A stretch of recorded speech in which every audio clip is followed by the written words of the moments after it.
1 Samuel chapter 14 opens with Jonathan, Saul's son, leading an audacious attack against the Philistines. Jonathan and his armor-bearer stealthily approach a Philistine garrison and initiate a confrontation. Through a series of courageous actions, they miraculously defeat the Philistines, causing confusion and panic among them. The commotion caused by Jonathan's attack spreads to the larger Philistine camp, and the Philistines are thrown into chaos. Saul and his army, unaware of what had transpired, see the turmoil in the enemy camp and join the battle. The Israelites launch a counterattack against the disorganized Philistines, resulting in a great victory for Israel. During the battle, Saul makes a rash oath that prohibits his troops from eating until evening, which causes exhaustion and weakens them. Jonathan, who was unaware of his father's oath, eats some honey, and as a result, he regains his strength. Saul later recognizes that this oath had negatively impacted the morale and energy of his troops. In summary, 1 Samuel chapter 14 portrays Jonathan's remarkable courage and the subsequent victory against the Philistines. It also highlights the consequences of Saul's hasty oaths and decisions on his army.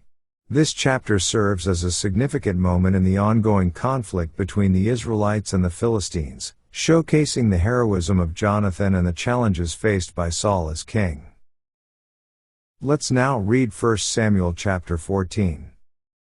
Now it came to pass upon a day, that Jonathan the son of Saul said unto the young man that bare his armor, Come, and let us go over to the Philistines' garrison, that is on the other side.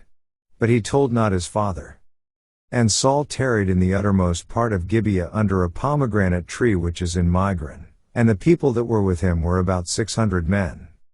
And Ahiah, the son of Ahitub, Ichabod's brother, the son of Phinehas, the son of Eli, the Lord's priest in Shiloh, wearing an ephod. And the people knew not that Jonathan was gone.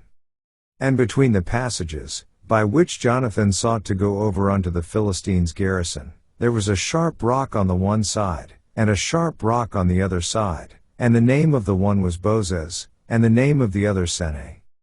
The forefront of the one was situate northward over against Michmash, and the other southward over against Gibeah.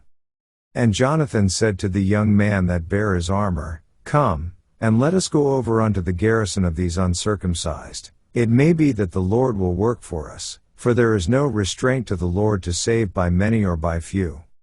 And his armor-bearer said unto him, Do all that is in thine heart, turn thee, behold, I am with thee according to thy heart.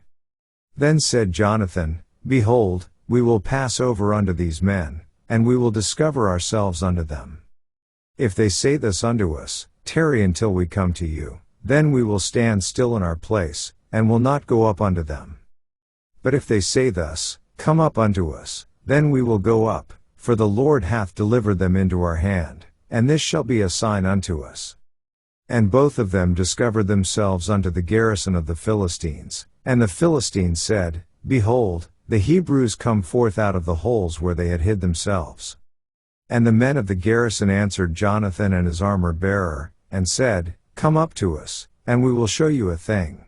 And Jonathan said unto his armor-bearer, Come up after me, for the Lord hath delivered them into the hand of Israel. And Jonathan climbed up upon his hands and upon his feet, and his armor-bearer after him, and they fell before Jonathan, and his armor-bearer slew after him. And that first slaughter, which Jonathan and his armor-bearer made, was about 20 men, within as it were an half-acre of land, which a yoke of oxen might plow. And there was trembling in the host, in the field, and among all the people, the garrison, and the spoilers, they also trembled, and the earth quaked, so it was a very great trembling. And the watchmen of Saul in Gibeah of Benjamin looked, and, behold, the multitude melted away, and they went on beating down one another. Then said Saul unto the people that were with him, Number now, and see who is gone from us. And when they had numbered, behold, Jonathan and his armor-bearer were not there. And Saul said unto Ahiah, Bring hither the ark of God.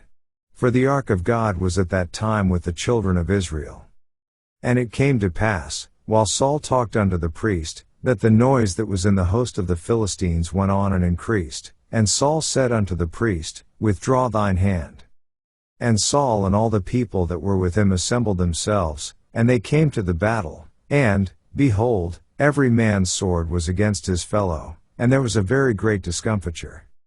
Moreover the Hebrews that were with the Philistines before that time, which went up with them into the camp from the country round about, even they also turned to be with the Israelites that were with Saul and Jonathan.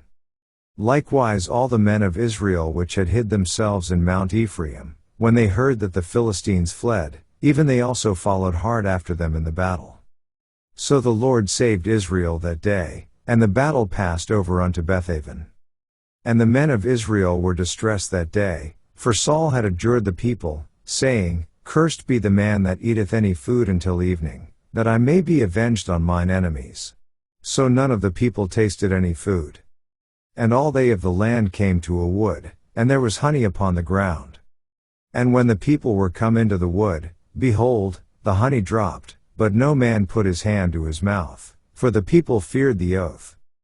But Jonathan heard not when his father charged the people with the oath, wherefore he put forth the end of the rod that was in his hand, and dipped it in an honeycomb, and put his hand to his mouth, and his eyes were enlightened. Then answered one of the people, and said, Thy father straitly charged the people with an oath, saying, Cursed be the man that eateth any food this day. And the people were faint. Then said Jonathan, My father hath troubled the land. See, I pray you, how mine eyes have been enlightened, because I tasted a little of this honey. How much more, if haply the people had eaten freely today of the spoil of their enemies which they found. For had there not been now a much greater slaughter among the Philistines? And they smote the Philistines that day from Michmash to Aijalon, and the people were very faint. And the people flew upon the spoil, and took sheep, and oxen, and calves, and slew them on the ground, and the people did eat them with the blood. Then they told Saul, saying, Behold, the people sin against the Lord, in that they eat with the blood. And he said, Ye have transgressed, roll a great stone unto me this day. And Saul said, Disperse yourselves among the people, and say unto them, Bring me hither every man his ox, and every man his sheep, and slay them here, and eat, and sin not against the Lord in eating with the blood. And all the people brought every man his ox with him that night, and slew them there. And Saul built an altar unto the Lord, the same was the first altar that he built unto the Lord. And Saul said, Let us go down after the Philistines by night, and spoil them until the morning light, and let us not leave a man of them.